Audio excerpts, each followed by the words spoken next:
Chers élèves, bonjour. Dans cette séance, on va énumérer les types d'arguments.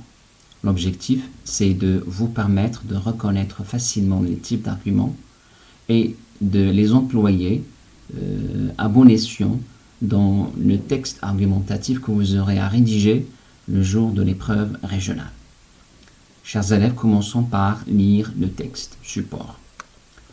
Le continent africain fait face à de sérieux problèmes de santé.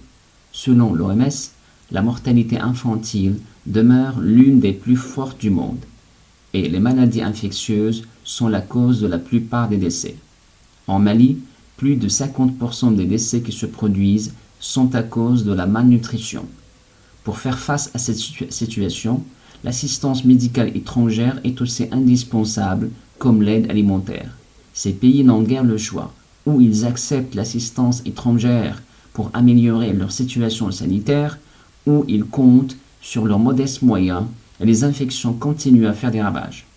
D'ailleurs, une citoyenne affirma « J'étais reconnaissante envers l'équipe du Centre Nutrition d'Action contre la faim, qui m'accueillit et prit soin de ma fille et nous procura de la nourriture et un lit pour dormir. » Quoique, si les pays africains acceptent l'aide de l'étranger, ils vont être obligés de sacrifier leurs terres.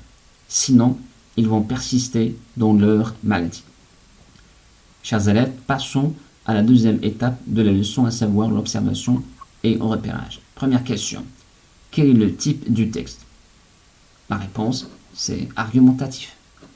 Deuxième question. Quelle est la thèse soutenue dans ce texte? La réponse, le continent africain fait face à de sérieux problèmes de santé. C'est la première phrase du texte. Troisième question. Par quels moyens on a défendu sa thèse? Par des arguments. Quatrième question. Dégage les arguments employés pour défendre sa thèse. 5. Quelle est la nature de chaque argument? C'est ce qu'on va faire dans la troisième étape de la leçon, à savoir la conceptualisation. Donc, commençons l'analyse du texte. La première phrase du texte. Le continent africain fait face à de sérieux problèmes de santé, c'est la thèse qu'on veut défendre. Par des arguments. Et le premier argument, selon l'OMS, la mortalité infantile demeure l'une des plus fortes du monde et les maladies infectieuses sont la cause de la plupart des décès. Cet argument s'appelle l'argument d'autorité. Pourquoi? Parce qu'on fait appel, parce qu'on recourt à une autorité, à une institution du domaine pour donner son avis. Donc lorsqu'on recourt à un spécialiste d'un domaine pour lui donner ce qu'il pense d'un problème, là, ce qu'il va dire s'appelle argument d'autorité. Deuxième argument. En Mali, plus de 50% des décès qui se produisent sont à cause de la malnutrition. Dans cet argument, on a utilisé des chiffres, des statistiques, des pourcentages. Donc on appelle ce genre d'argument chiffres. Troisième argument. Pour faire face à cette situation, l'assistance médicale étrangère est aussi indispensable, nécessaire comme l'aide alimentaire. Donc l'assistance médicale étrangère est indispensable. Comme quoi? Comme l'aide alimentaire. Remarquez l'emploi de l'expression des outils comparatifs et aussi et comme. Donc cet argument s'appelle argument analogique. Il y a une analogie, il y a une ressemblance. Quatrième argument. Ces pays n'ont guère le choix. Ou ils acceptent l'assistance étrangère pour améliorer leur situation sanitaire, ou ils comptent sur leurs modestes moyens et les infections continuent à faire des ravages. Donc face à la problématique sanitaire, donc les pays n'ont guère le choix. Soit ils acceptent l'assistance médicale étrangère, soit ils comptent sur leurs modestes moyens et les infections continuent à faire des ravages. Donc face à une situation problématique, on a deux options, soit l'une, soit l'autre. Donc c'est pourquoi on appelle cet argument l'alternative. Cinquième argument. D'ailleurs, une citoyenne affirma « J'étais reconnaissante envers l'équipe du Centre Nutrition d'Action contre la faim qui m'accueillit et prit soin de ma fille il nous procurera de la nourriture ni pour dormir. Chers élèves, remarquez l'emploi du discours direct qui permet de rapporter les propos d'une personne. C'est pourquoi on appelle cet argument témoignage. Sixième argument. Si les pays africains acceptent l'aide de l'étranger, ils vont être obligés de sacrifier leurs terres. Sinon, ils vont persister dans leur maladie. Donc, face à la problématique sanitaire, les pays africains ont deux options. Et chaque option a une conséquence. Et les deux conséquences sont négatives. Donc, si les pays africains acceptent l'aide de l'étranger, ils vont être obligés de sacrifier leurs terres, de vendre leurs terres à un prix dérisoire. Là, c'est une conséquence négative. Sinon, c'est-à-dire s'ils n'acceptent pas l'aide de l'étranger, ils vont persister, ils vont rester dans leur maladie. Et là aussi, c'est une conséquence négative. Donc, face à une situation problématique, on a deux options. Les deux options sont pires l'une que l'autre. C'est pourquoi on appelle cet argument dilemme. Passons aux définitions. Donc, l'argument par l'exemple ou les faits. Un exemple, l'informatique permet de commettre moins d'erreurs. En effet, grâce au traitement de texte, une secrétaire peut taper une lettre sans faute. Donc, pour défendre une thèse, on a utilisé un exemple ou bien un fait concret. Dans l'exemple donné, une secrétaire peut taper une lettre sans faute. C'est un fait, c'est un exemple concret. Argument par le témoignage. Remarquez l'emploi des guillemets. Le discours direct qui permet de rapporter les propos d'une personne tels qu'elles sont. Moi, j'ai tout de suite été accroché par l'ordinateur.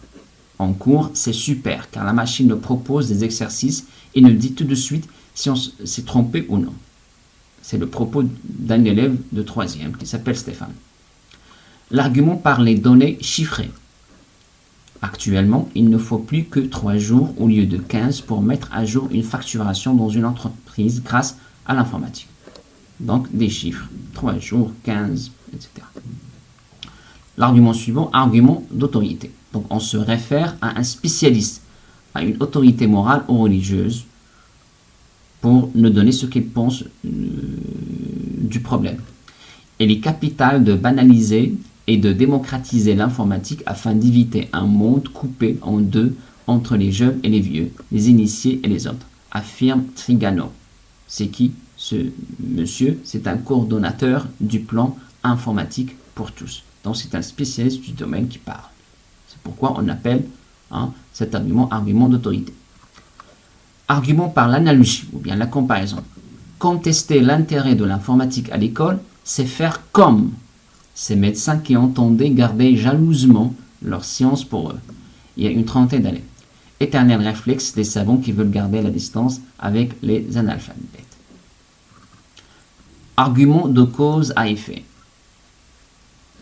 Si on n'introduit pas l'ordinateur à l'école dès maintenant, nous aurons des adultes incapables de se débrouiller dans l'avenir.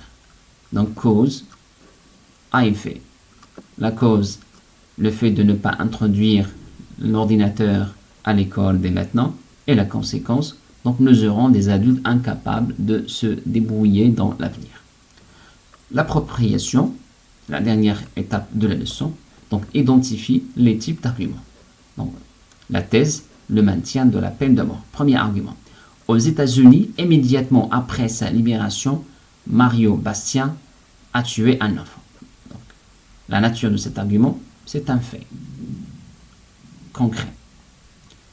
Deuxième argument, j'ai fait mon temps et je me suis remis à tuer pour vivre, dit le frioche.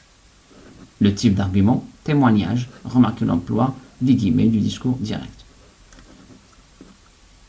Troisième argument, si on met en place l'exécution de la peine de mort, on va éviter que des criminels endurcis ne commettent des crimes graves en sortant de prison. Donc, remarquez l'emploi de si. Donc, cause à effet. Deuxième thèse, l'abolition de la peine de mort. Premier argument. Aux États-Unis, Malgré l'application de la peine de mort, le nombre des condamnés ne cesse d'augmenter. En 2001, on a exécuté 680 personnes. Donc, le type, la nature de cet argument, hein, chiffre exact. En France, au moment où la peine de mort était appliquée, on comptait le même nombre de crimes. Donc il y a deux situations. La situation présente, marquée par le grand nombre de crimes, et cette situation présente ressemble à une situation précédente. Donc cet argument s'appelle le précédent. Selon un ancien ministre de France, la peine de mort n'a jamais baissé le taux de la criminalité. Donc selon un ancien ministre de France, donc l'ancien ministre de France constitue ici une autorité. Donc argument d'autorité. Dernier argument, où l'homme que vous frappez est sans famille, et ici vous frappez un innocent, ou cet homme a une famille, et là encore vous frappez un innocent. Donc cet argument c'est un dilemme. Chers élèves, c'est la fin de la leçon. Je vous dis comme d'habitude, portez-vous bien et à la prochaine séance.